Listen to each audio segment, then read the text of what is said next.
When coverage A is included on a homeowner's form, HO2, HO3, HO6, HO8, it insures the dwelling located on the resident premises, if it's shown on the declarations page.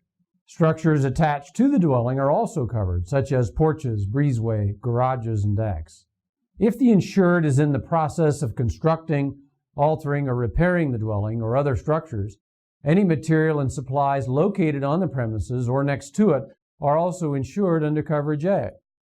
Or an example would be a pile of lumber in the insured's backyard that will be used to add a deck off of the kitchen. No coverage is provided under any of the homeowner's forms for land, including the land on which the dwelling is located. Two important types of loss to the dwelling are not covered. Theft in or to a dwelling under construction is not covered. This exclusion also applies to theft of building materials and supplies that would otherwise be insured under coverage A.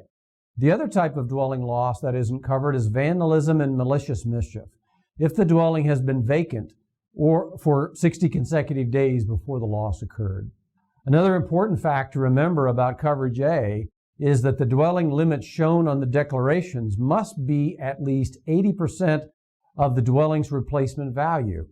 If the coverage A limit of liability is less than 80% of the dwelling's replacement value at the time of a loss settlement penalty will be assessed to the insured on the partial loss.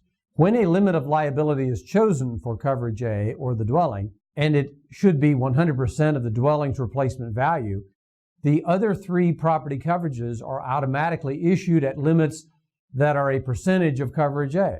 If these limits are inadequate, the insured may purchase higher limits of liability.